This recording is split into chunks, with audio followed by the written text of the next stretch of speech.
saat ini kita akan belajar tentang gelombang. Apa sih gelombang itu? Gelombang dihasilkan karena adanya gangguan pada satu sistem.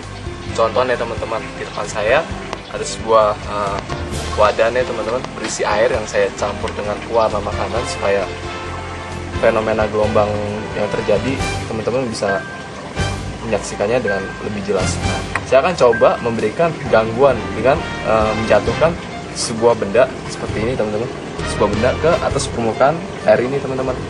Saya coba ya teman-teman, perhatikan baik-baik.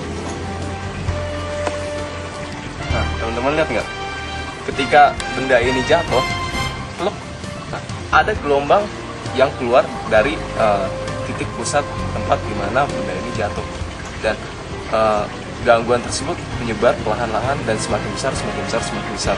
Sekali lagi teman-teman, perhatikan ya. Nah, teman-teman bisa lihat, ternyata gangguan tersebut menjalar, menyebar dan menyebar ke daerah-daerah di sekitarnya. Nah, teman-teman harus perhatikan nih, ada dua hal yang penting yang harus teman-teman ingat dalam peristiwa gelombang. Gelombang memiliki frekuensi, yaitu frekuensi adalah banyaknya gelombang yang terjadi tiap satu detiknya. Hal kedua yang harus teman-teman ingat adalah gelombang memiliki panjang gelombang, di mana satu panjang gelombang didefinisikan sebagai jarak antara puncak gelombang satu ke puncak gelombang lainnya. Gitu teman-teman, secara umumnya seperti itu. Nah, sekarang saya akan coba menunjukkan apa sih gelombang standing wave atau gelombang berdiri. Nah, teman-teman perhatikan ya. Kira-kira saya akan coba memvisualisasikannya kepada teman-teman seperti apa itu gelombang berdiri. 1, 2, 3. Nah, teman-teman lihat nggak? Gelombangnya datang terus dipantulkan, balik lagi, mantul lagi, mantul lagi, mantul lagi. Oke, sekali lagi ya teman-teman. 1, 2, 3. Nah, kan? Mantul, mantul. Teman-teman lihat nggak?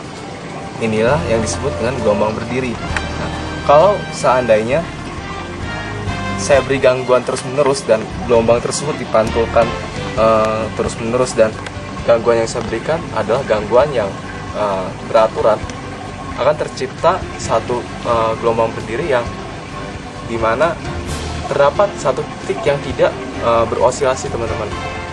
Nah, contoh dalam kehidupan sehari-hari adalah senar gitar. Ketika kita memetik senar gitar, itu terjadi yang namanya standing wave atau yang kita kenal sebagai gelombang berdiri. Menarik bukan? Sebenarnya energi itu, gelombang itu apa sih? Saya akan coba tunjukkan kepada teman-teman sekali lagi. Saya punya sebuah wadah. Saya gunakan sebuah lilin mainan sebagai pemberatnya teman-teman. Saya taruh di atas permukaan air ini. Taruh. Ups, bergerak.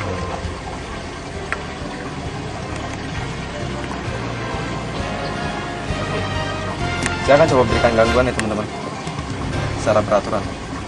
Nah, kelihatan nggak?